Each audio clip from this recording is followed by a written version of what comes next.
menyogok orang untuk mengatakan tidak mampu. Dan sekarang sudah aman itu. Sehingga seandainya ganti pemerintahan pun berani enggak mengatakan tidak mampu. Kalau ada yang berani, ini loh, karena itu suratnya saya pegang juga. Ini loh, mampu. Begitu. Jadi begitu Pak. Nah kita tunggu nanti yang selesai tidak boleh diperpanjang. Selesai tidak boleh diperpanjang kalau kita memang sudah mampu. Makasih. Kami lanjutkan.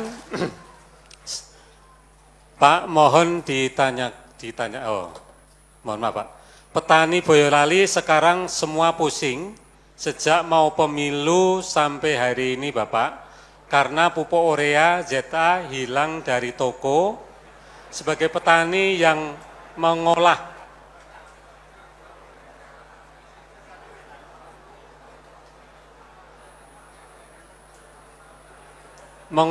berhektar-hektar tanah tidak bisa mupuk, saya sudah cari dengan warga petani yang lain se-Kabupaten Boyolali, pupuk hilang. Ini apa dampak implikasi politik? Petani jadi korban. Ya. Saya kira saya paham persoalannya ini. Baik, terima kasih Bapak. Demikian. Baik. Ya. Ini kacau ini. Ya. Sudah 2 tahun sejak saya jadi Menteri BUMN tidak ada lagi berita seperti ini. Baru sekarang ini ada berita lagi seperti ini. Karena apa? Begini. Saya sudah putuskan bahwa pabrik pupuk di Indonesia harus menjadi satu. Sudah terlaksana. Pupuk Kaltim, Petrokimia Gresik, pupuk Kujang di Jawa Barat, pupuk Sriwijaya di Palembang, pupuk Iskandar Muda di Aceh. Semuanya ini BUMN di bawah saya. Bersatu, jadi satu perusahaan. Namanya Pupuk Indonesia. Selama dulu sering ada berita begini, karena antar pabrik pupuk itu saling serbu. Pabrik pupuk di timur lari ke barat, pabrik pupuk barat lari ke timur. Akhirnya yang tanggung jawab tidak jelas. Wilayah ini tanggung jawabnya pabrik pupuk mana? Wilayah ini tanggung jawabnya pabrik pupuk mana? Tidak jelas. Sekarang kita bagi. Wilayah ini tanggung jawab pabrik pupuk A. Kalau ada masalah pokoknya tanggung jawabmu. Nanti akan saya cek, ini tanggung jawab pabrik pupuk siapa. Nah, tetapi karena pabrik pupuk ini berada di 2 kementerian yang berwenang ini, saya berwenang ngurus perusahaannya, tapi ada menteri lain yang berwenang ngurus aturannya, sehingga kadang-kadang ini jadi masalah. Kadang-kadang. Pupuk itu begini. Ini bukan wewenang saya, tapi saya ceritakan. Sebelum mendapatkan pupuk, itu orang harus mendaftar. Petani harus mendaftar. Namanya RDKK. Perlu pupuk berapa? Tahun depan perlu pupuk berapa? Si B tahun depan perlu pupuk berapa? Si C tahun depan perlu pupuk berapa? Terus disatukan di kelurahan, disatukan di kecamatan, disatukan di kabupaten, kemudian dikirim ke Jakarta, ke Kementerian Pertanian. Di sana baru diputuskan. Tahun depan seluruh Indonesia perlu pupuk sekian ton. Dasarnya apa? Dasarnya ini tadi, angka-angka ini tadi. Kemudian itulah pupuk yang disubsidi oleh negara. Ternyata daftar ini tidak cocok. Itu penyebab utamanya. Daftar ini tidak cocok. Tapi saya yakin di gudangnya pabrik pupuk pasti ada. Kalau tidak saya berhentikan, kalau tidak ada. Ya. Habis pengajian ini, saya akan langsung telepon. Akan saya selesaikan habis pengajian ini. Jadi, dalam perjalanan saya dari sini ke bandara, telepon pertama yang akan saya lakukan adalah masalah ini nanti. Ya. Itu pertama tidak cocok. Nah, kenapa kalau di gudang pupuknya ada tidak disalurkan? Tidak boleh karena peraturan tadi. Karena yang disalurkan sudah cocok dengan daftar tadi. Daftarnya ini yang tidak cocok. Begitu. Persoalan saya kira 90% persoalannya di situ. Tapi saya akan cek. Yang 10% lagi persoalannya adalah banyak petani kita yang masih menggunakan pupuk berlebihan. Sehingga mestinya cukup, dianggap tidak cukup. Tidak yakin dengan hitungan-hitungan ilmiah. Misalnya begini, 1 hektar sebetulnya ureanya cukup 300 kilo. Misalnya, secara ilmiah 1 hektar hanya 300 kilo. Hanya 300 kilo. Tapi dia pakai 1 kuintal. Dia pakai 5 kuintal. Ini juga bikin masalah. Karena melebihi, pokoknya kalau pupuknya itu tidak banyak, itu tidak puas. Ini soal puas atau tidak puas, bukan soal ilmiah atau tidak ilmiah. Ini juga ada masalah. Itu anunya itu begini, banyak petani yang bilang begini, iya Pak, kalau pakai urea banyak Pak, tanamannya itu kelihatan hijau gitu Pak. Bahkan ada yang bilang, tambah lagi, lo kan sudah hijau, supaya lebih hijau lagi Pak. Ya. Tambah lagi, kenapa? Supaya hijaunya itu membiru Pak, begitu. Ini nggak percaya dengan hitungan-hitungan ilmiah. Padahal tidak ada hubungannya antara hijaunya tadi dengan isi padinya. Nggak ada hubungannya. Dikira kalau semakin hijau itu semakin baik. Tidak. Itu sudah ada hitungannya, 1 hektar hanya boleh 300 kilo. Tapi ini diberi 500 kilo supaya kelihatan hijaunya itu memuaskan. Ini soal puas atau tidak puas, tapi hasilnya itu tidak seperti itu. Karena ada pupuk yang fungsinya untuk menumbuhkan, ada pupuk yang fungsinya untuk ngisi beras, ada pupuk yang isinya untuk memperkuat batang kalau ada angin supaya jangan roboh. Masing-masing pupuk ada fungsinya sendiri-sendiri. Ini tidak. Kalau tidak hijaunya seperti membiru, tidak puas dia. Nah, seperti itu.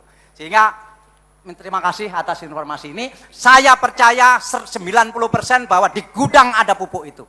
Masalahnya tidak boleh disalurkan, karena kalau disalurkan akan melanggar peraturan, kemudian nanti ditangkap KPK. 90% saya percaya persoalannya seperti itu. Terima kasih. Jadi kalau ada penyusunan RDKK namanya, itu betul-betul yang real. Jangan, wah ya ini kan nanti bisa diselesaikan, sama ngisi sekian aja, betul-betul jadi bencana seperti sekarang ini. Dan saya sudah 2 tahun tidak ada persoalan seperti ini, kok sekarang ada persoalan. Saya sungguh-sungguh prihatin dan saya akan urus ini. Terima kasih. Kepada Bapak Dahlan yang kami hormati, kenapa mobil Indonesia tidak bisa berkembang? Apakah ada blokade dari luar negeri, Bapak? Baik. Kita menyadari sepenuhnya bahwa kita pernah berbuat kesalahan zaman dulu, bukan kesalahan kita, kesalahan zaman dulu, karena kita tidak mengutamakan membangun sepeda motor dan membangun mobil dalam negeri atau mobil nasional. Akhirnya hampir 100% mobil kita adalah mobil Jepang, Korea, dan seterusnya. Ini sekarang membuat bencana. Bencana karena ternyata kita tidak cukup punya BBM untuk mengisi mobil-mobil itu. Tadi sudah saya sebutkan, setiap tahun sepeda motor bertambah 8 juta. Tiap tahun mobil bertambah hampir 1 juta. Tiap tahun tambahnya. Mau pakai BBM apa? Mau pakai BBM apa? Sementara minyak kita ini semakin kecil, semakin sedikit. Coba mau pakai BBM apa? Pasti BBM ini akan kian mahal, kian mahal, kian mahal. Karena itu, kalau saya berpikir mobil listrik, itu karena saya menyadari sepenuhnya persoalan BBM ini adalah persoalan kita seumur hidup. Kita seumur hidup akan mengalami kesulitan-kesulitan ini. Istilah saya sekarang ini kita dijajah oleh BBM. Dan tidak ada satupun pemikiran bagaimana kita bisa merdeka dari BBM. Tidak ada pemikiran itu. Karena itu saya agak ngotot dengan mobil listrik. Karena listrik tidak pakai BBM. Ahli-ahli dari luar negeri saya pulangkan. Ada seorang anak muda. Bekerja di Jepang sudah 14 tahun. Pinternya bukan main, anak dari Padang. Di Jepang dia menemukan penemuan-penemuan internasional yang dimanfaatkan oleh Jepang. Jadi saya bilang sama dia, Anda ini pinter, tapi kepinteran Anda ini untuk memajukan Jepang. Kemudian saya minta dia pulang, memajukan Indonesia. Iya Pak, kalau saya pulang nanti kan gaji saya kecil sekali gitu. Ya memang betul, saya juga nggak tega kalau dia pulang terus gajinya kecil sekali. Tapi saya pengen sekali persoalan ini diatasi. Akhirnya saya bilang begini kepada anak itu, kamu pulang ke Indonesia, jangan takut dengan gaji saya sebagai menteri semuanya kamu yang terima. Saya bilang gitu. Jadi saya ini nggak terima gaji. Langsung dia yang terima, supaya dia mau pulang. Nah dialah yang membangun mobil listrik di Indonesia sekarang ini. Tetapi sampai hari ini peraturan mobil listrik itu tidak keluar. Ini apa maksudnya? Apa maksudnya? Apakah pedagang BBM ini supaya terus merajalela? Apa maksudnya? Kalau kita tidak mengembangkan mobil listrik itu sekarang, 15 tahun lagi kita akan menyesal seperti sekarang kita menyesal dengan mobil yang ada. 15 tahun lagi kita akan bilang begini, kok kita dulu nggak mengembangkan mobil listrik ya? Sekarang mobil listrik kita semua dikuasai oleh mobil listrik dari luar negeri. Nanti akan ngomong begitu, 15 tahun lagi, mudah-mudahan masih ada yang hidup. Ya. Sama seperti sekarang pertanyaan tadi, mengapa mobil kita dikuasai oleh asing? Pertanyaan yang sama nanti akan dilontarkan 15 tahun lagi, kenapa mobil listrik kita dikuasai orang asing? Kenapa saya ngotot sekarang? Karena saya tidak mau menyesal 2 kali. Sekarang sudah menyesal, 15 tahun lagi menyesal lagi. Gitu. Pak, kenapa kita tidak produksi saja mobil nasional seperti Pak Jokowi dulu? Nggak bisa. Minta maaf tidak bisa. Kenapa Pak tidak bisa? Mobil Jepang sudah terlalu menguasai. Tidak bisa. Ibarat kita lomba maraton dari Solo ke Jakarta, mobil-mobil Jepang, Toyota, Mazda, Honda, itu dia sudah sampai Jakarta. Kita belum berangkat dari Solo, bagaimana bisa menang? Bagaimana bisa menang? Masuk akal nggak? Kalau ada orang mengatakan, kita bisa menang Pak. Nggak masuk akal, afala ta'qilun. Nah, begitu. Nah, tapi kalau mobil listrik, kita bisa menang nggak dengan luar negeri? Sangat bisa. Kenapa? Luar negeri juga baru mulai. Amerika baru mulai, Jepang baru mulai, Eropa baru mulai. Dan diyakini bahwa masa depan mobil adalah mobil listrik. Karena semua menyadari bahwa minyak ini akan semakin habis. Ibarat maraton kalau mobil listrik dari Solo ke Jakarta, kita sekarang ini belum berangkat, tapi saya sudah pakai pakaiannya, begitu. Sudah pakai pakaian olahraga, tapi nggak boleh berangkat ini, begitu. Sementara pelari dari Amerika dan pelari dari Jepang sudah sampai Kartosuro, begitu. Mereka baru sampai Kartosuro. Menurut saya, mumpung mereka baru sampai Kartosuro, izinkan dong ini berangkat. Ini nggak boleh berangkat, begitu. Ini yang minta maaf. Ini ada ruhul jihad di dalam diri saya untuk hal seperti itu, begitu. Ya. Ini sesuatu yang masalah. Begitu Pak, makasih. Bapak Dahlan Iskan yang saya hormati, tadi sudah dijelaskan bahwa dalam kurikulum 2013 itu mencakup 4 hal yang dicapai, yaitu logika, etika, estetika, kinestetika.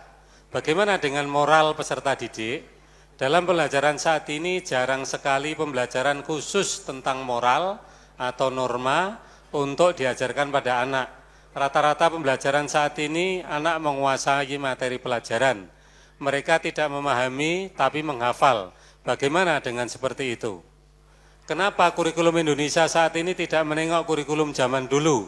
Jadi anak-anak itu dari SD sudah dikenalkan tentang sopan santun, jujur, tanggung jawab, dan lain-lain. Tidak seperti sekarang ini, anak kelas 4, 5, 6 SD sudah diajarkan tentang sistem pemerintahan Indonesia. Mungkin tidak dibandingkan kurikulum sekarang dengan dulu, tapi mungkin bisa dijadikan bahan pertimbangan. Mohon tanggapan Bapak. Terima kasih. Baik, minta maaf saya bukan Menteri Pendidikan, tapi saya mendalami soal ini. Yang disampaikan itu adalah masih kurikulum lama. Kurikulum baru tidak begitu lagi. Memang sekarang belum sepenuhnya diterapkan. Baru diterapkan kelas 1, 3 terakhir. Baru nanti tahun depan tambah lagi, 3 tahun lagi baru sepenuhnya kurikulum baru. Kenapa tidak langsung? Karena gurunya juga belum siap. Karena harus ada pendidikan-pendidikan ulang untuk guru-gurunya. Tapi kekhawatiran itu tadi adalah kekhawatiran kurikulum lama memang seperti itu. Yang baru tidak seperti itu lagi, Pak. Cuma memang baru dimulai. Dan nanti bapak-bapak, ibu-ibu juga jangan kaget. Nanti rapot itu tidak ada lagi angka 6, 7, 8, 9, nggak ada lagi. Kurikulum baru itu.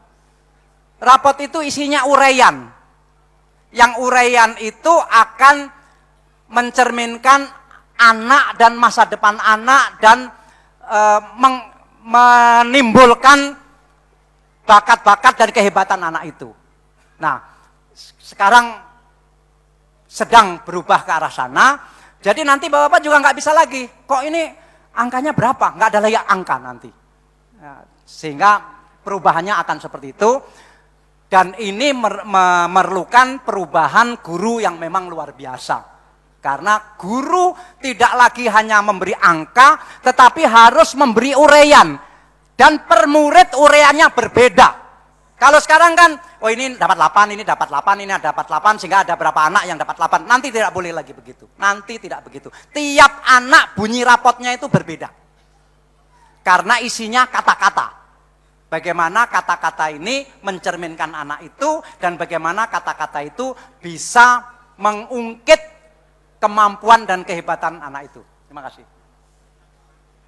Pak Dahlan Iskan yang kami hormati, bagaimana Pak kemacetan di jalan raya untuk bisa terhindar? Apakah transportasi massal seperti kereta api tidak dapat dikembangkan lagi atau dibangun lagi? Seperti Purwodadi Grobogan ke Solo, ini kan ada rel. Untuk itu mohon tanggapannya Pak. Purwodadi itu di Jakarta ya? Grobogan, sebelah utara. Pertanyaannya dua, artinya kemacetan di Jakarta dan rel di Purwodadi. Memang kereta api itu di bawah saya. Sekarang kita melakukan perbaikan besar-besaran di kereta api, tetapi memang tidak bisa 1 tahun selesai, termasuk Purwodadi Jebres, itu terus akan ditingkatkan. Dulu kan nganggur total itu, tapi setahun ini kan sudah mulai ada Malang, Kediri, Kertosono, Madiun, Jebres, kemudian Purwodadi, Semarang, Jakarta. Sudah ada, kemudian dari Madiun juga begitu, Madiun, Jebres, sudah ada, sudah mulai. Cuma memang belum banyak, tapi akan terus dilakukan. Nah, sekarang juga orang di Purwodadi, kalau mau ke Jakarta, itu naik kereta apinya dari Solo. Karena tidak ada kereta api yang berhenti di Purwodadi. Tetapi mulai akhir tahun ini akan ada. Karena apa? Karena jalan kereta apinya Jakarta-Surabaya nanti sudah 2, sudah hampir jadi. Sehingga tidak ada crash-crash itu. Dengan demikian nanti ada kereta-kereta yang berhenti di Purwodadi untuk jurusan Jakarta dan jurusan Surabaya. Dan itu terus akan kita tingkatkan seperti itu. Terima kasih. Baik, Bapak Menteri. Pokoknya pertanyaan apa saja, mengenai apa saja di seluruh Indonesia, kira-kira saya tahu persoalannya.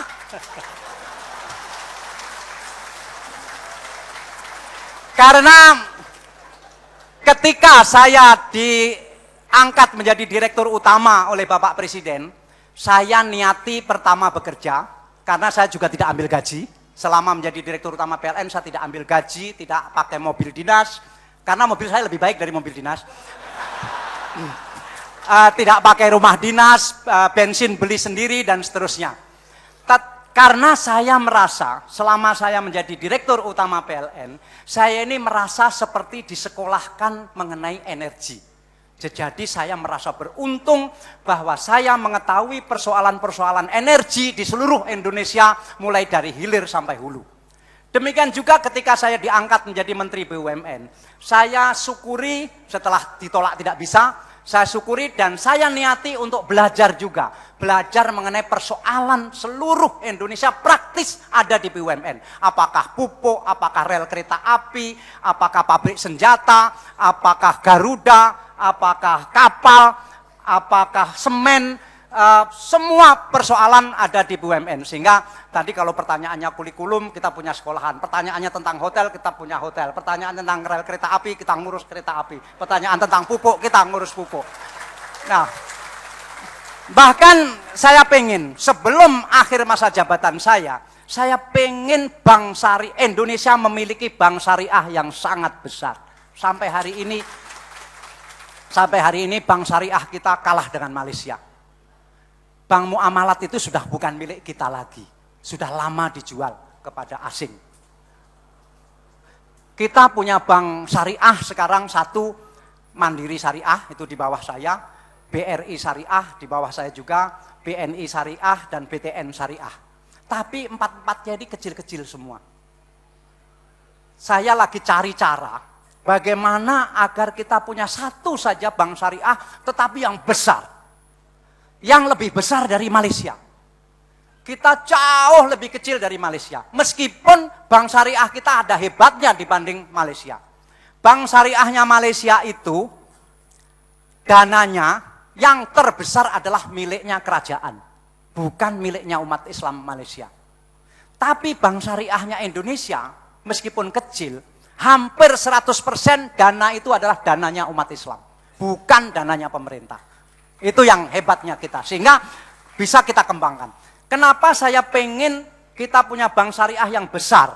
Memang prosedurnya panjang, tapi saya berusaha sebelum akhir masa jabatan ini harus jadi. Mohon doa restu. Itu, dan mudah-mudahan pemerintah yang akan datang meneruskan. Kita ini punya dana haji, itu di atas 60 triliun besarnya, dana haji. Dana haji ini sekarang masih ditaruh di bank umum, tidak ditaruh di bank syariah. Karena apa? Belum ada bank syariah yang mampu ditempati dana 60 triliun. Kalau bank syariah kita ditempati dana 60 triliun, langsung mati dia. Ya. Seperti bapak-bapak sekalian yang kurus-kurus, yang tidak bisa makan, kemudian tiba-tiba dikasih beras 1 ton, ini beras, nup.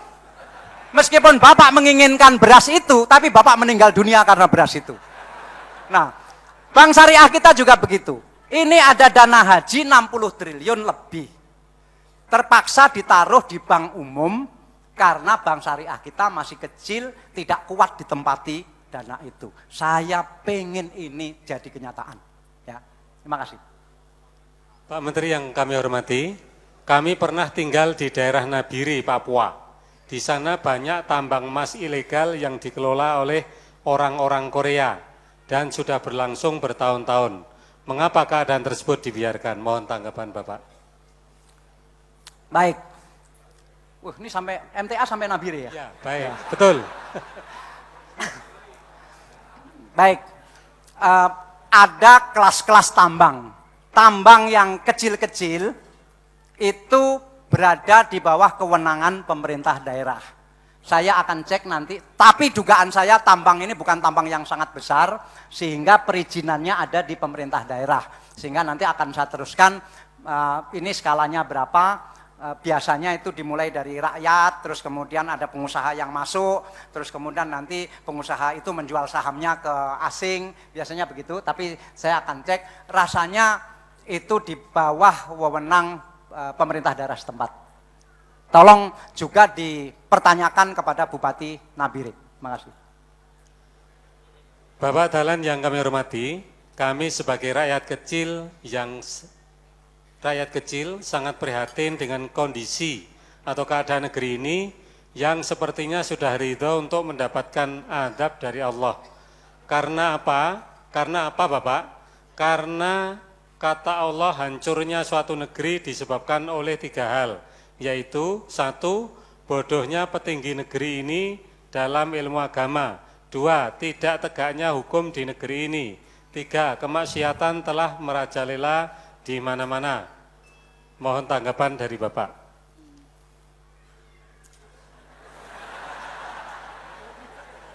Saya tadi mengatakan sudah sekolah energi di PLN dan sudah sekolah semua persoalan negara di BUMN, tapi saya belum sekolah untuk jawab pertanyaan ini.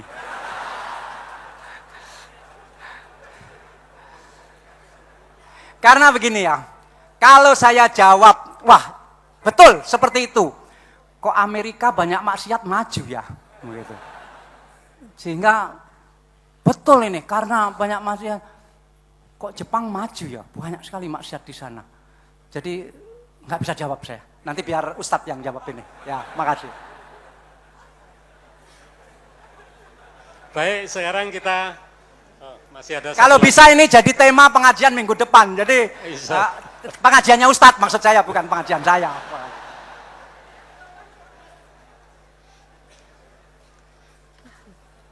Bapak Menteri yang kami hormati, kenapa benih bersubsidi dari pemerintah tahun ini banyak yang daya tumbuhnya rendah, kurang dari 60%? Mohon tanggapan Bapak. Ini benih padi ya? Benih padi atau jagung atau kedelai? Benih padi. Padi, baik. Benih padi ini disiapkan oleh perusahaan BUMN namanya Sangyang Sri dan PT Pertani.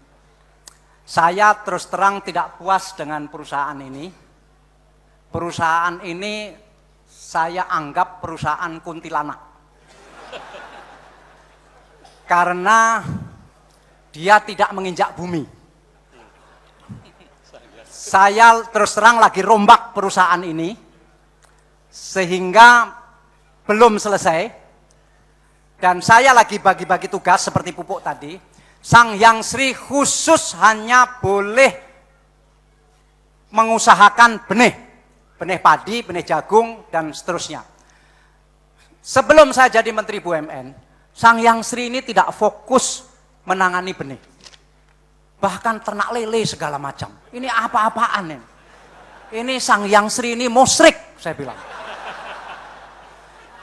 Nah,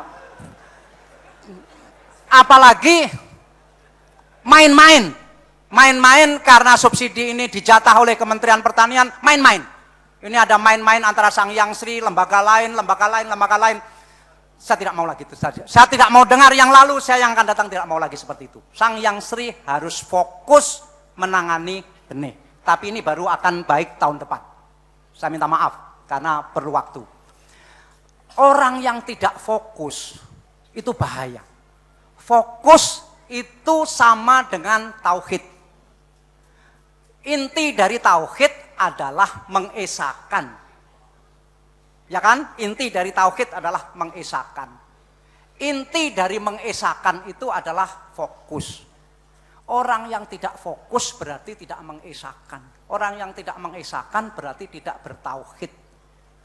Kalau fokusnya Sangyang Sri itu harus benih, tapi dia mikirkan sampai lele, sampai bayam segala macam, itu saya anggap musyrik. Karena itu dia masuk neraka. Nerakanya apa? Yaitu perusahaannya jadi kuntilanak, kemudian menyiapkan benih juga tidak baik, karena dia tidak bertauhid. Saya sudah rombak ini Pak, tapi memang masih sedikit waktu. Utangnya Sangyang Sri kepada pembenih itu luar biasa besarnya, dan tidak bisa bayar. Karena itu, terus bagaimana cara membangun Sangyang Sri?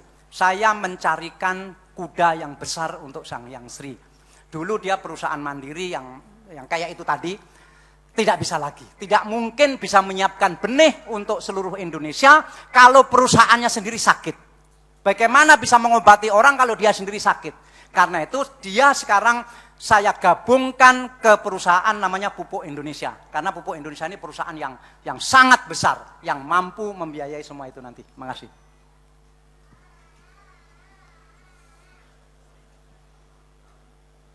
Mohon maaf Pak Menteri, ini tidak sampai malam kan Pak nanti? Tidak.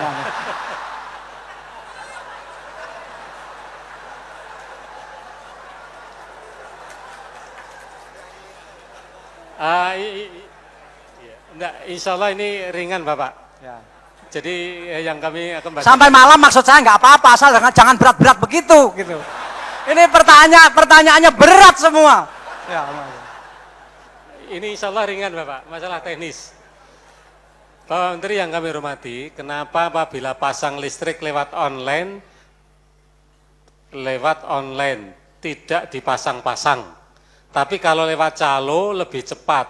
Padahal kalau online katanya 5 hari sudah dipasang, tapi nyalanya sampai berbulan-bulan, nyatanya sampai berbulan-bulan belum dipasang. Kami di wilayah Rayon Kartosuro. Apakah pekerja lapangan yang paling kuasa dalam memasang listrik dan berhak menentukan harga? Karena kalau lewat online cuma bayar 700.000. Tapi kalau kalau lewat calo itu 1.700.000. Mohon tanggapan Bapak. Baik, tolong ngaku saja siapa yang menulis pertanyaan ini, saya minta handphonenya. Ini menjadi urusan saya yang sangat serius. Ya, tolong ngaku saya, kemudian ke depan kasih nomor telepon, saya akan urus ini sampai selesai. Sampai selesai. Ini apakah ini kumat lagi? Saya lagi berpikir, apakah ini sudah kumat lagi? Padahal saya baru 2 tahun meninggalkan PLN. Kalau ditinggal 10 tahun nanti rusak lagi ini. Tolong Pak, tolong diusahakan. Saya akan urus sampai di rumah beliau. Ya. Saudara Wahidno, RT 2 RW 3 Tembangan Sambi Boyolali. Nanti tolong segera ketemu ke sini. Atau ambil mic menyampaikan nomor telepon. Silakan Mas Wahidno. Demi kebaikan negara.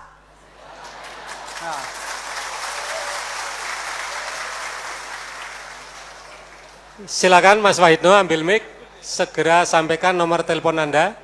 Jangan-jangan beliau di lantai 14, Pak. Saya, Pak. Di lantai 4, Pak. Ayo silakan, nomor telepon Anda berapa? 0878 0878. Yang lain tak boleh mencatat, nanti jadi pemerasan nanti. 0878 3518 3518 2202. 2202. Enggak kelebihan ini. Enggak, Pak. 0878 351 82202. Ya. Baik, makasih.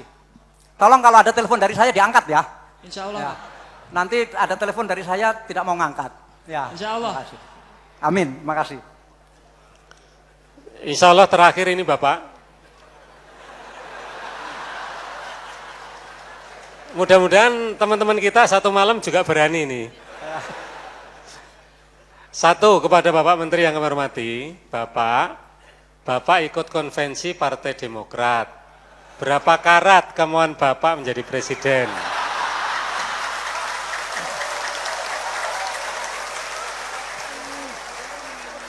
Yang kedua, di JTV Surabaya banyak tayangan yang merusak moral bangsa. Misal tayangan dangdut koplo, yang penyanyinya bergoyang erotis, dengan pakaian yang sangat telanjang. Kenapa Bapak biarkan? Terima kasih. Baik, yang kedua nanti akan saya sampaikan. Saya sudah tidak mengulang lagi, tapi akan saya sampaikan. Yang pertama tadi janjinya katanya pertanyaannya tidak berat lagi. Malah ini yang terberat menurut saya. Harus menjawab masalah konvensi ini. Ibu Bapak sekalian, saya sebetulnya tidak pengen ikut konvensi. Ketika konvensi dibuka pendaftaran, saya tidak mendaftar. Ini supaya clear, saya tidak mendaftar. Karena jadi dirut PLN saya juga tidak mau, jadi menteri saya juga tidak mau, saya juga tidak mendaftar ikut konvensi. Ketika pendaftaran dimulai, mulai ada berita-berita yang mengatakan kemungkinan besar saya akan ikut konvensi. Saya baca berita itu, tapi tidak tahu sumbernya dari siapa. Artinya saya tidak pernah mengatakan begitu. Saya kirim SMS kepada Bapak Presiden. Bapak, saya tidak akan ikut konvensi. Kepada Pak SBY, bukan Presiden, karena Pak SBY Ketua Demokrat. Bapak, saya tidak akan ikut konvensi, karena saya mengharapkan saya akan mendukung seseorang yang seseorang itu lebih muda dari saya, lebih kaya dari saya, dan lebih pinter dari saya. Kemudian saya juga tidak akan mendaftar ikut konvensi kalau tidak diinginkan oleh Bapak Presiden. Jadi clear. Kemudian ketika pendaftaran konvensi saya tidak mendaftar sesuai dengan SMS saya kepada Bapak Presiden, kepada Pak SBY itu. Tetapi ketika konvensi penutupannya tinggal 3 hari, saya dibisiki oleh Bapak Presiden dalam satu pertemuan, Pak Dahlan supaya mendaftar. Ini Presiden minta saya supaya mendaftar konvensi.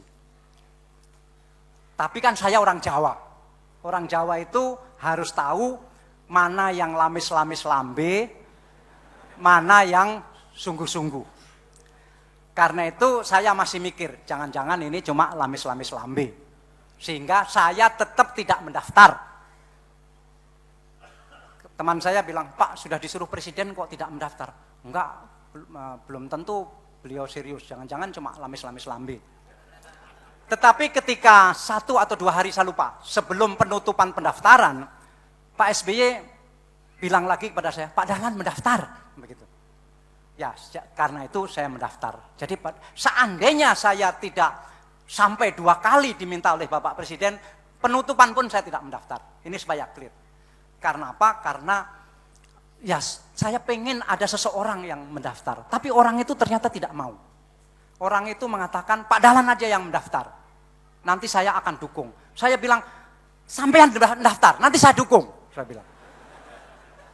Dia bilang, enggak, Pak Dahlan aja mendaftar, saya dukung. Enggak, sampean mendaftar, nanti saya dukung.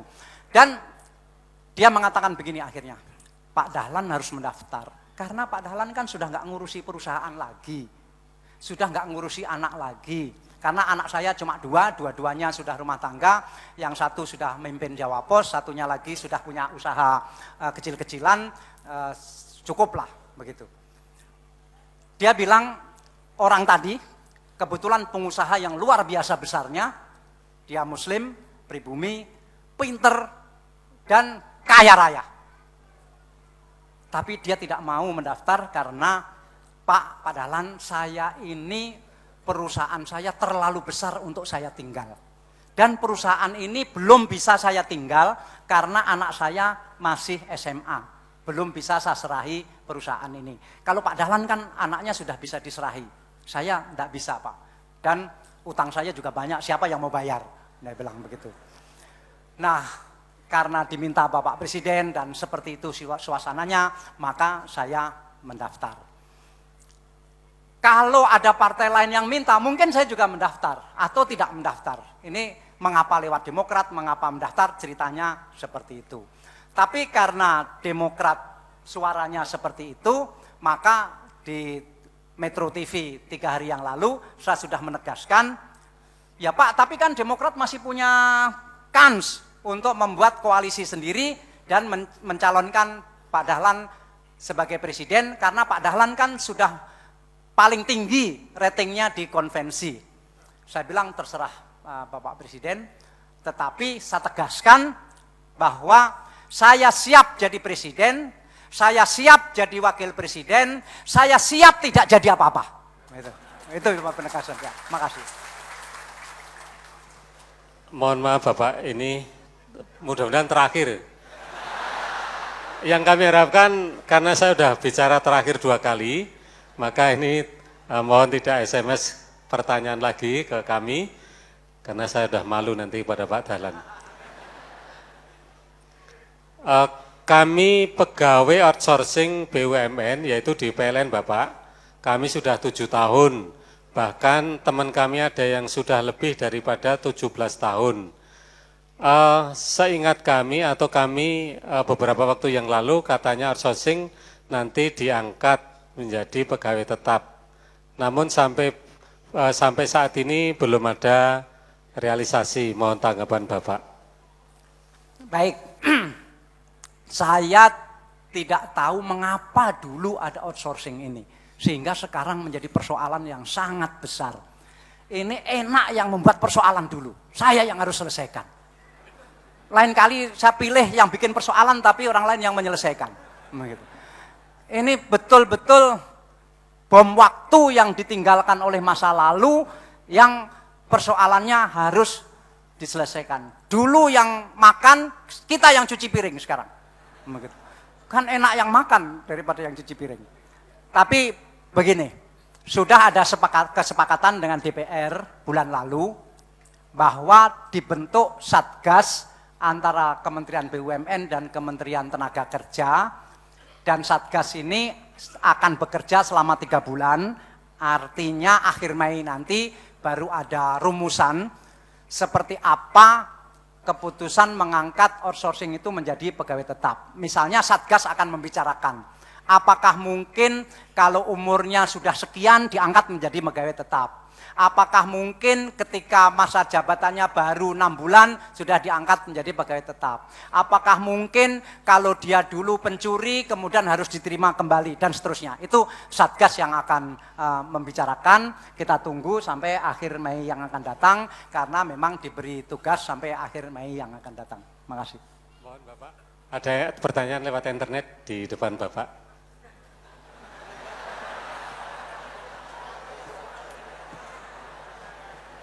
Dulu ini pertanyaan dari Pak Muhson di Aceh.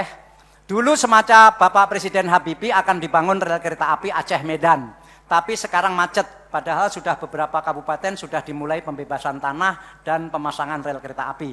Tapi karena macet akhirnya banyak rel KA yang hilang. Bagaimana nasib rencana Pak Habibie itu, Pak? Baik.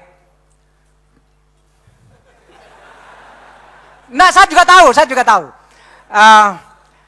Itu sudah mulai dibangun di Lok Simawe, beberapa potong rel untuk Aceh Medan, tetapi terakhir Bapak Gubernur Aceh yang sekarang tidak setuju dengan rencana itu, akhirnya itu dihentikan. Jadi memang statusnya itu dihentikan karena Bapak Gubernur Aceh tidak setuju. Mungkin karena terlalu lama bangunnya, mungkin. Karena ini aturan-aturan ini agak ruwet. Seperti rel kereta api dari Tanjung Priok ke dalam pelabuhan. Itu cuma 200 meter. BUMN membangun tidak boleh. Karena peraturan yang membangun rel kereta api itu harus Kementerian Perhubungan. Padahal kalau rel 200 meter ini dibangun, banyak sekali kontainer-kontainer dari pelabuhan. Itu tidak usah dinaikkan truk yang memacetkan jalan seperti itu, langsung masuk kereta api, kemudian ditransport dengan kereta api. Kayak gini aja tidak bisa. Akhirnya saya udah nekat, udah bangun, nanti gak diganti uangnya gak apa-apa. Karena bangun rel 200 meter biayanya cuma berapa, yang dihemat bermiliar-miliar dan kemacetan lalu lintas yang teratasi kok gak bisa. Nah peraturan itu kadang-kadang peraturan seperti itu. Misalnya Bandara Semarang. Tahun lalu saya sudah siapkan uang 1,5 triliun untuk membangun Bandara Semarang. Karena bandara yang sekarang sudah tidak layak lagi. Begitu kita mau mulai bangun, ada masalah tanah. Loh, tanahnya ini miliknya angkatan darat. Berarti miliknya negara. Nggak bisa begini saja, harus ada hitungan. Hitungannya harus seperti apa? Oleh Kementerian Keuangan dihitung, ternyata BUMN harus sewa, tanah itu tinggi sekali. Saya bilang tidak bisa, karena bandara ini bukan dagangan yang enak. Itu Bandara Solo, sampai hari ini itu masih rugi. Sudah berapa puluh tahun, masih rugi sampai hari ini. Karena jumlah penumpangnya tidak sampai 4 juta. Nah, masa pengabdian seperti itu untuk kemajuan negara harus sewa tanah mahal sekali. Ternyata dia keliru melihat peraturan. Tanah Bandara Ahmad Yani itu kan tanahnya rawa. Itu dianggap tanah kota.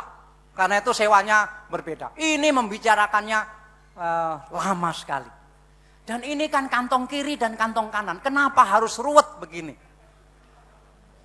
Ini minta ampun dah. Ini nggak tahu dulu karena mungkin nggak pernah belajar ilmu mantik. Nah, seperti itu. Nah, tapi sekarang udah selesai, ya udahlah kita bangun sehingga mungkin bulan depan sudah bisa dimulai Bandara Semarang. Jadi kira-kira banyak hal ruwet seperti itu, karena itu menurut pendapat saya harus ada pemimpin yang suka mencari jalan keluar untuk hal-hal seperti itu. Supaya nggak macet terus. kita ini. Terima kasih. Terima kasih. Karena tadi merupakan pernyataan. Saya langsung melihat layar, takut-takut ada pertanyaan lagi di sini. Ya. Insya Allah sudah cukup, mungkin sebagai penutup Pak Dahlan, kami persilakan. Terima kasih, mohon maaf. Assalamualaikum warahmatullahi wabarakatuh. Baik, demikian pidato calon pemimpin kita masa depan mudah-mudahan. Karena beliau adalah salah satu sosok yang menguasai, mampu melihat ke depan problematika yang ada di negeri kita ini. Mudah-mudahan kita bermohon kepada Allah, beliau memang betul-betul yang nanti diamanai beberapa bulan mendatang. Untuk itu kepada Ustadz kami persilakan menyerahkan sekedar kenang-kenangan kepada Pak Dahlan.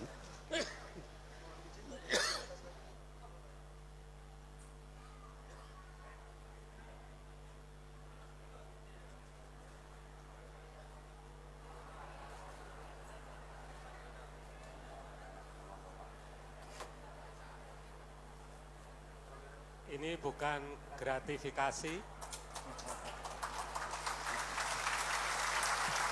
Mohon maaf, karena ini hanya sekedar foto, sehingga insya Allah bukan merupakan gratifikasi. Foto kunjungan saya 3 minggu yang lalu. Terima kasih, Pak.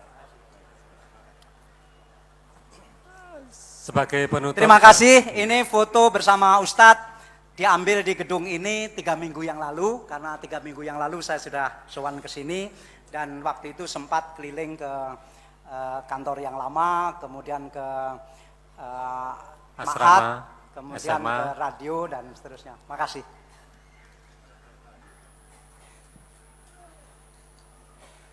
Sebagai sambutan penutup dipersilakan pada Ustadz. Terima kasih. Terima kasih atas banyak nasihat dan petunjuk dari Bapak Menteri BUMN. Dan selamat datang ini rombongan-rombongan yang datang dari jauh. Alhamdulillah ketemu dengan Pak Menteri, ketemu dengan Pak Idi Zakaria, dia juga staf khusus Menteri Sekretaris Negara yang kebetulan bisa datang ke sini. Satu rombongan dari Cokonan Klaten 83 orang, cabang Kasihan Bantul 130 orang, dari Nganjuk 80 orang, dari Mandian Ngawi 1 mobil, dari cabang Wedi Klaten 40 orang, Manyaran Kota Wonogiri 27 orang, Todanan Blora 18 orang, Binaan Blora Kota 30 orang. Selamat datang Bapak-Bapak, Ibu-Ibu semua rombongan. Mudah-mudahan tidak yang pertama dan yang terakhir.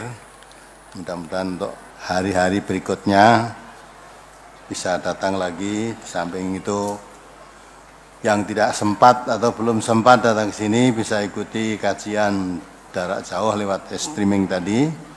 Yang saudara kita yang biasa mengikuti kajian seperti pada malam hari, pada siang hari ini. Belum saya akhiri ada penyerahan jimat. Ada penyerahan jimat dari silakan ya, penyerahan jimat.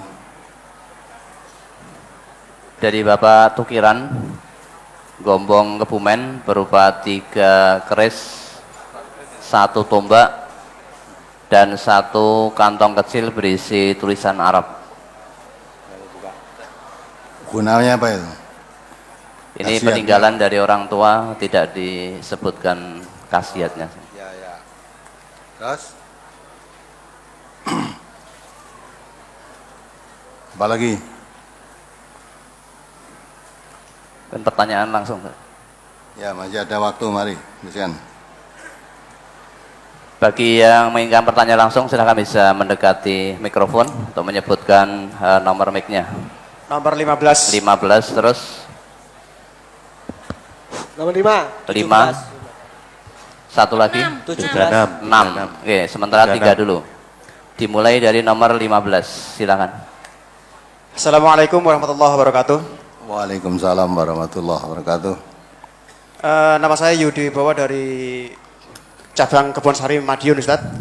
Dari Ini Madiun, saya Ini saya mendapatkan SMS dari seorang pendengar radio yang ada di Kamal Sanipah Samboja Kukar, Kalimantan Timur. Dia ingin membentuk kelompok pendengar radio untuk belajar bersama. Mohon agar alamatnya itu diumumkan. Mungkin ada pendengar radio yang ada di sekitar situ, yang karena ini disiarkan di radio dan mungkin juga dipantau oleh pendengar radio yang lainnya yang ada di situ. Mohon Pak namanya Pak Ngatimin itu mohon agar alamatnya diumumkan gitu. Alamatnya itu di Kampung Kamal Sanipah Samboja Kukar, Kalimantan Timur. Nomor teleponnya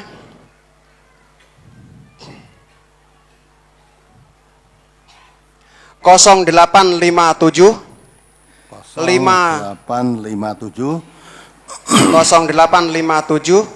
5305 5305 5796. Ya, jadi mungkin pendengar radio yang ada di sekitar alamat yang saya sebutkan tadi bisa menghubungi Pak Ngatimin di nomor telepon tersebut. Terima kasih. Assalamualaikum warahmatullahi wabarakatuh.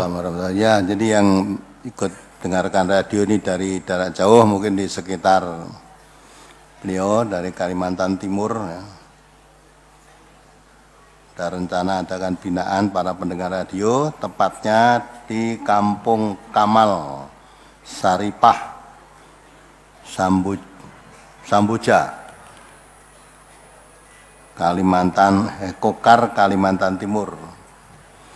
Nomor telepon 085 753 055 796. Ya, saudara hubungi ini, kemudian bisa gabung, nanti bisa ada binaan bersama di daerah Kalimantan Timur tersebut. Ya, mungkin yang lain. Sebelum ke nomor 5 ada permintaan mobil Panther H9465JR yang berwarna coklat yang diparkir di utara perempatan supaya dipindah karena sudah mendapatkan teguran dari DLLAJR. Ya. Berikutnya silakan nomor 5, mic nomor 5. Assalamualaikum warahmatullahi wabarakatuh. Waalaikumsalam warahmatullahi. Nama saya Wasinto. Siapa? Wasinto. Wasito. Baru pertama kali ini Dari masuk mana? ke MTA. Bapak dari mana? Kami tanyakan zakat itu apakah sama dengan nilainya sholat? Dengan apa? Zakat itu apakah nilainya sama dengan sholat? Itu mic-nya didekatkan. Zakat itu apakah nilainya sama dengan sholat? Nilainya? Iya, prosentasenya atau sama dengan sholat. Yang kedua, sholat itu sejarahnya sholat rokaat, duduk, terus sujud, terus rukuk, itu gimana sejarahnya? Mohon penjelasan. Terima kasih. Sudah? Mau ada yang nyambung Ustadz, boleh? Ya. Ayo. Bismillahirrahmanirrahim. Assalamualaikum warahmatullahi wabarakatuh. Waalaikumsalam warahmatullahi wabarakatuh. Nama saya Pak Anwar dari Karangturi, Gundangrejo, Karanganyar. Ya. Ustadz, saya kadangkala membaca Al-Quran, kalau bahasa Jawa ngaji. Nah, di dalam Al-Quran saya temui namanya jin, setan, tohut, dan iblis.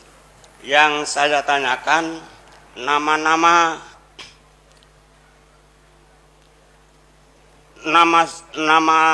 empat ini sejenis atau berbeda-beda, Ustadz? Ini pertanyaan yang pertama. Pertanyaan yang kedua, saya di waktu menjalankan umroh pada bulan 4, pada bulan April tahun 2013 saya di Masjid Nabawi Madinah, saya melihat air Zam-Zam, bahkan saya minum airnya juga. Lah di Madinah itu apakah ada sumbernya atau mengambil dari Mekah, Ustaz? Sumber apa itu?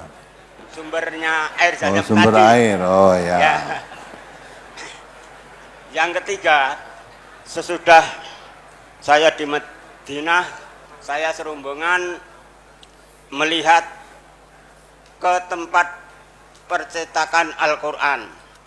Tapi anehnya, sesudah saya serombongan datang di tempat percetakan Al-Quran itu tadi, para ibu-ibu kok tidak boleh masuk, apa sebabnya, Ustadz? Begitu pertanyaan saya. Cukup sekian. Wassalamualaikum warahmatullahi wabarakatuh. Waalaikumsalam warahmatullahi wabarakatuh. Ya, pertama saya jawab. Tanya yang pertama, zakat apakah nilainya sama dengan sholat? Memang zakat dan sholat itu tidak bisa dipisahkan. Termasuk salah satu ya yang menegakkan Islam. Islam itu ditegakkan 5 hal. Buniyal Islamu ala khamsin. Pertama syahadat, sholat, puasa, zakat, haji. Itu semua wajib dijalankan sebagai rukun Islam. Bagi orang Islam tidak boleh meninggalkan salah satu di antara 5 itu.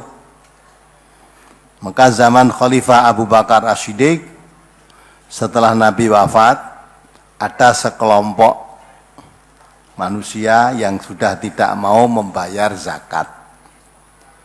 Oleh beliau dinyatakan orang ini sudah murtad, diperangi, Anda sudah murtad, memisahkan antara zakat dan sholat. Maka orang Islam itu kalau ditanyakan nilainya wajibnya, nilai wajib sholat dengan nilai wajib zakat, nilai wajib puasa, itu sama, kewajibannya sama. Jadi 5 hal itu merupakan kewajiban bagi setiap muslim. Ya. Orang muslim dikatakan oleh Allah kalau akan menjadi orang mukmin, a'udzubillahi minasyaitonirrajim, ya ayyuhalladzina amanu udkhulu fis-silmi kafah. Kalau kamu mengaku iman, pakailah Islam itu secara keseluruhan. Jadi jangan hanya syahadatnya saja, sholatnya tidak mau. Ada lagi sholat, syahadat mau, sholat mau, puasa mau, zakatnya tidak mau. Ya, maka ini semua kalau memang sudah memenuhi persyaratan, karena ada di antara 5 itu, ada yang wajibannya tidak setiap orang, yaitu kepada orang yang muslim, mukmin yang mampu, yaitu ibadah haji. Sekalipun punya keinginan, punya kewajiban, kalau tidak mampu, tidak wajib. Zakat juga begitu. Nah, sholat, paling tidak orang Islam itu, sholat, syahadat, puasa, ini dijalankan. Kalau ada sesuatu yang tidak bisa dijalankan, pasti ada jalan keluar. Misalnya puasa tidak mampu menjalankan, sebab apa? Itu ada jalan keluarnya. Jadi kalau ditanya nilai, maksudnya nilai kewajibannya, antara syahadat, antara zakat dan sholat sama. Orang Islam tidak mau membayar zakat, dinyatakan juga murtad sudah. Kemudian sejarah sholat, nah Bapak itu sudah sholat belum? Nah, kok sholat nganggo sedekap barang kuwi piye? Nganggo sedekap, nganggo duding barang, ya. Kalau sholat kok pakai sedekap, pakai duding, ya. Terus pakai sedekap, pakai salam juga. Pertanyaan tidak hanya di sini, Bapak. Di MUI pusat saja ditanyakan kok. Jadi sholat itu kalau menurut sunnah apa bisa sholat? Gitu. Maka saya janji akan saya kirim buku tuntunan sholat terbitan MTA, semuanya dari hadis-hadis Nabi. Jadi sholat itu katanya menurut fikih, ya, akan janji saya kirim. Nabi itu memerintahkan shollu kama ro'aitumuni usolli. Sholatlah kamu seperti kalau kamu melihat aku sholat. Jadi sholat itu suruh mengikuti Nabi, bukan mengikuti ustadz, bukan mengikuti kiai, bukan mengikuti ulama, tapi ikuti Nabi. Kalau kamu ikuti orang, bingung. Bapak-bapak yang tadi kata pernah haji tadi, pernah enggak di Mekah ketika haji atau umrah sana melihat orang sholat tanpa sedekap, pernah lihat enggak? Ya, pernah kan? Nah, sholat tanpa sedekap. Jangan kamu terus pulang sholatnya melu ras sedekap. Balang ditanya, "Duh, kamu kok sholat ras sedekap?" Yang kamu kurang pengalaman. Ketika saya di Mekah tuh banyak orang sholat tidak sedekap. Nanti kamu sholat ikuti orang di Mekah. Maka sholat itu suruh ikuti shollu kama ro'aitumuni usolli. Orang sedekap silakan, tapi yang penting sholat bagaimana melakukan Nabi. Nabi itu cara dutinnya aja diatur kok. Ya, jari-jari tangan itu menggenggam, jari tengah ini ketemu dengan ibu jari, jari telunjuk itu dijulurkan. Itu sampai cara dutinnya aja diatur. Sedekap juga. Jadi sedekap itu diangkat, tangan ini setinggi bawah atau setinggi daun telinga, sedekap, tangan kiri di bawah, tangan kanan. Jadi tidak tangan kanan yang di bawah ini enggak. Tangan kiri di bawah, tangan kanannya di atas. Nah itu. Kamu lihat orang sholat kalau kalian orang bingung mau sedekap karena Nabi apa-apa suruh mendahulukan yang kanan. Mau sedekap itu ada yang gini kok. Oh, gitu. Mangkatnya disik tengen sik. Nah, nanti karena di bawah maka ini. Oh, gitu lah. Apa harus gitu? Nah, kami gitu silahkan. Tapi Nabi itu mengatur sholat itu dari tertib sampai waktu-waktunya sholat subuh dari kapan jam berapa ukurannya matahari waktu itu ya. Duhur, asar sampai rekaatnya. Sampai rekaatnya. Dulu asalnya sholat itu semua 2 rakaat, duhur 2 rakaat, asar 2 rakaat, semua 2 rakaat. Tapi Nabi di Madinah saat itu masing-masing ditambah 2 rakaat kecuali subuh dan maghrib. Maghrib tidak ditambah karena maghrib merupakan witrun nahar, witirnya siang, maka tambahnya 1. Subuh tidak ditambah karena bacaannya panjang, tapi kalau subuh tetap 2 rakaat. Biasanya semua sholat itu 2 rakaat. Nah, jadi sholat maghrib 3 rakaat, subuh 2 rakaat, asar 4, maghrib, duhur 4, isya 4 itu cara Nabi. Dari Nabi itu. Nah itu riwayatnya gimana? Ya, kamu bapak belajar nanti beli buku tuntunan sholat dari sini. Di situ sudah diterangkan bagaimana cara Nabi sholat. Apalagi yang kedua tadi? Pertanyaan. Nama ya. Air Zam-Zam. Apa nama? Di Madinah? Zam-Zam itu saya belum tahu apa. Kalau memang itu air Zam-Zam, yang ada Zam-Zam itu hanya di mana? Mekah. Sumbernya Zam-Zam itu di Mekah. Lah perkara Zam-Zam bisa sampai di Medina sampai di mana, kalau itu Zam-Zam ya sumbernya tetap di Mekah. Nah, dengan teknologi modern sekarang kan bisa disalurkan sampai ke sana kemari. Ya kan? Bisa disalurkan sampai sana kemari bisa. Tapi kalau itu namanya Zam-Zam, sumbernya dari Mekah. Nah, memang kalau cerita-cerita Zam-Zam itu juga serem-serem itu ya. Orang haji itu katanya kalau kamu minum air Zam-Zam minta rasa sirup, nanti rasanya ya sirup. Kalau minta rasa susu, rasanya susu. Nah, itu kan, itu banyak cerita-cerita yang ya, tanpa dasar kebenaran cerita itu. Kemudian nama-nama jin, togut, setan dan lain-lain. Apa itu nama-nama? Ya namanya beda. Jin karo setan kan beda namanya. Togut itu ya beda namanya, tapi sebetulnya itu jenisnya. Allah Subhanahu wa taala mengatakan ya, di dalam satu ayat menerangkan ani'budullah wajtanibut taghut. Semua nabi, rasul seruannya sama. Hambakan dirimu kepada Allah, jangan kepada taghut. Taghut itu selain Allah, artinya dari kata togho, melampaui batas. Melampaui batas kebenaran, menyembah-nyembah selain Allah, minta selamat kepada selain Allah. Itu tadi termasuk minta rezeki dari keris-keris yang diserahkan sini tadi, jimat, itu namanya taghut itu. Yang menjadikan orang tauhidnya bergeser, lah itu taghut. Kalau jin dengan setan, setan itu membujuk orang untuk berbuat maksiat, untuk berbuat bakhil. Ya, setan itu antara lain ya, yang mengajak manusia ya'muruna bil fahsya wa yanhauna 'anil munkar. Itu termasuk perbuatan-perbuatan setan juga.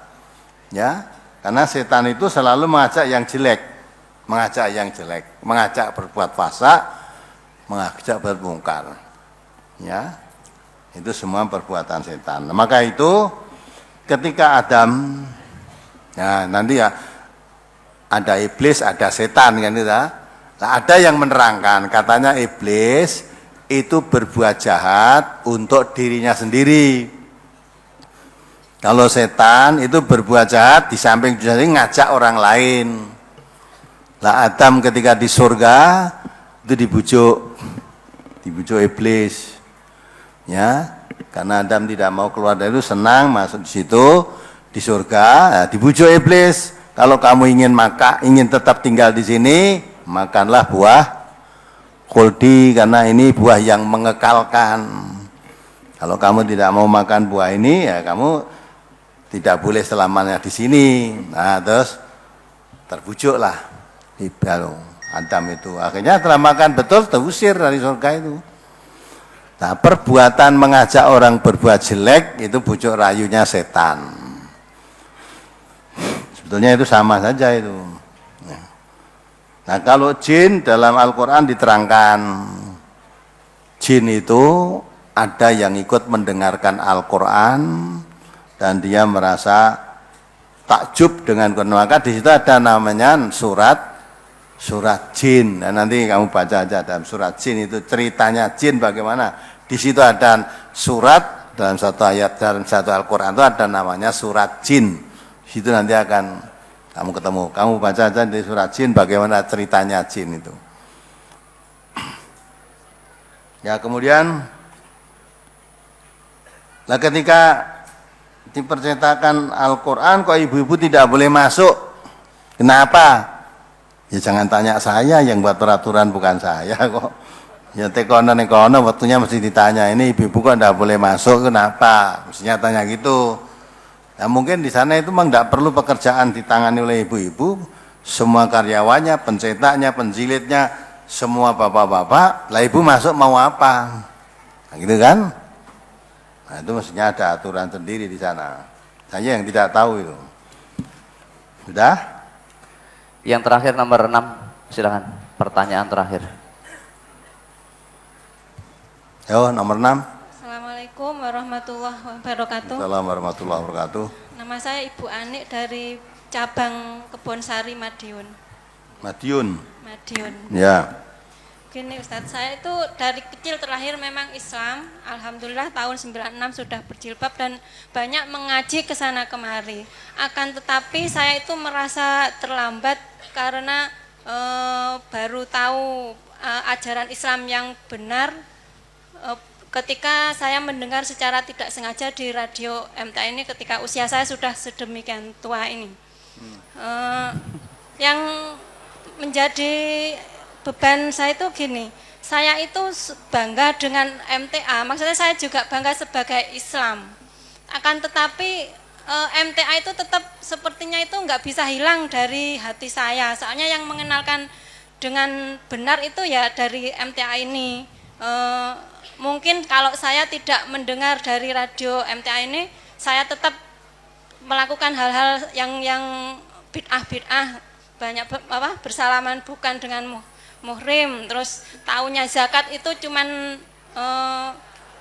setahun sekali dengan beras 2,5 kilo menjelang lebaran, dan kadang itu pun kadang dapat balen sampai 10 kilo pernah Ustadz itu.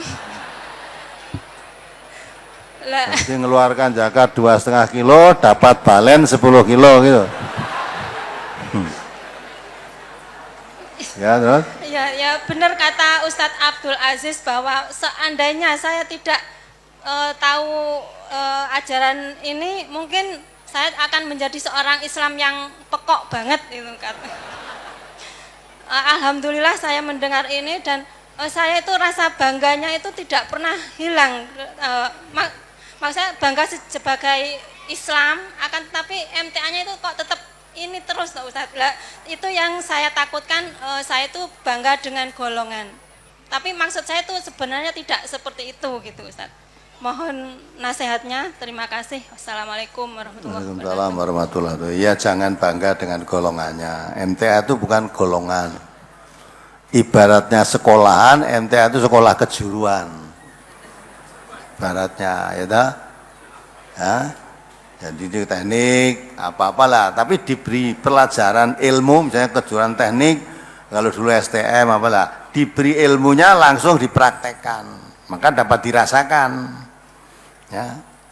Sebab kalau ilmu agama itu memang harus diamalkan. Kalau tidak diamalkan, kata Nabi ya seperti pohon tidak berbuah, seperti lebah tidak bermadu. Tapi kalau diamalkan, kadang ya tadi timbul gejolak dari masyarakat, karena masyarakat sudah terbiasa seperti itu, ya sudah nyaman dengan kebiasaan-kebiasaan yang menyimpang, lewatkan jalan yang lurus, nah kaget ya.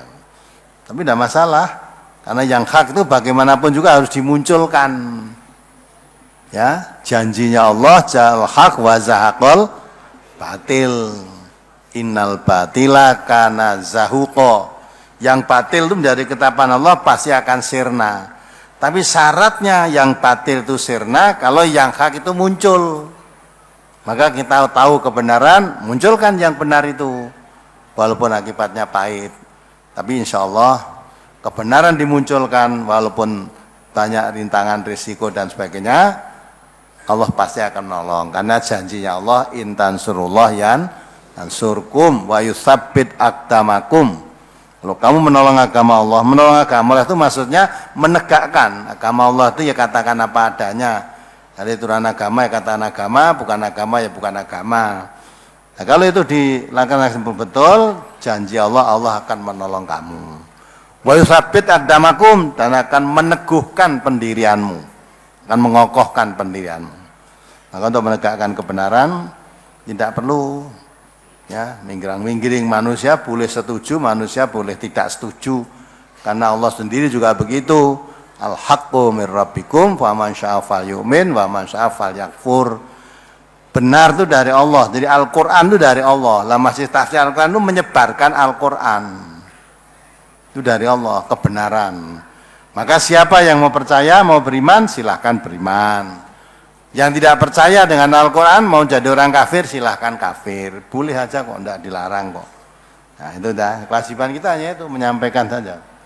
Maka Ibu, kalau merasa bangga dengan MTA-nya, itu ya jangan bangga itu dengan Islamnya. Bangga dengan Islam. Maka MTA tidak boleh kan masuk partai politik, nggak boleh ya. Kalau masuk partai politik nanti bangga dengan partainya. Pemersatu umat itu bukan partai. Pemersatu umat itu apa? Al-Quran. Nabi aja dikatakan oleh Allah, lau anfaqta ma fil ardi jami'an ma alafta baina qulubihim walakinna Allah alafa bainahum. Nabi Muhammad itu nabi utusan Allah. Dikatakan oleh hai Muhammad, kalau saya sediakan seluruh harta kekayaan di bumi ini untuk menyatukan hati orang-orang yang beriman, kamu tidak akan bisa. Padahal itu hatinya orang beriman loh. Nabi nggak bisa menyatukan. Didanai seluruh harta kekayaan di bumi ini.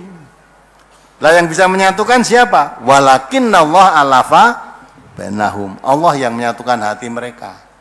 Dengan apa menyatukan hati mereka orang beriman? Wa'tasimu bihablillahi jami'an wala tafarraqu. Pegang teguhlah agama Allah, pegang teguh Quran ini. Jangan bercerai-berai. Dengan kata lain, kalau orang berpegang teguh Al-Quran pasti satu. Tapi kalau bercerai-cerai, itu menunjukkan sudah tidak pegang teguh Al-Quran. Ya, maka dengan partai, organisasi, apapun nggak bisa. Satu itu nggak bisa. Ini juga ada ayat. Di sini tertulis di Jateng Posnya ada PPP. PPP itu apa? Ora P3, PPP. Partai Persatuan Pembangunan. Persatuan toh. Tapi ini Partai Persatuan Pembangunan terbelah. Terbelah ya apa? PPP terbelah. Orang gumun nek PPP terbelah. Dulu pernah juga ada PPP terpecah jadi ada PBR. Dulu pernah ada Partai Bintang Reformasi. Ini sudah pakai nama persatuan tetap orang satu. Ya, apalagi yang tidak persatuan. Ya, itu maka jangan kita mengharapkan bersatu. Maka warga MTA tidak boleh masuk partai politik apapun. Tapi bukan berarti kita buta politik. Boleh tahu politik, tapi nggak perlu terjun ke politik langsung. Ya, nggak perlu terjun.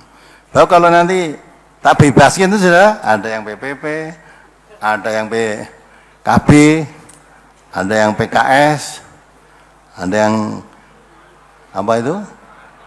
PAN, ada Demokrat, ada apa lah? Wancine kampanye kemarin katanya ngaji rukun. Nanti satu. Baru mutu celok ini gambar buanteng, gambar Ka'bah, gambar wah, kabeh nyuarakan golek bola dhewe-dhewe. Nah, kan jadi pecah belah enggak kawan. Maka lembaga dakwah tidak boleh dikotori dengan partai apapun. Masuk sini boleh silakan, tapi nggak usah pakai atribut partai. Nah, gitu kan? Nah, maka tetap satu. Dari Sabang sampai Merauke, MTA tetap satu. Tidak bisa, tidak pecah belah. Itu karena perintah Allah gitu lah. Mengapa MTA punya daya tak? Ini Majelis Ulama pusatnya bingung udah. Majelis Ulama pusat itu pertanyaan. Mengapa MTA itu kok berkembang dakwahnya makin berkembang dengan waktu singkat sudah berkembang lah. Kok malah bingung ya? Nah, berkembang karena apa? Yang diajarkan itu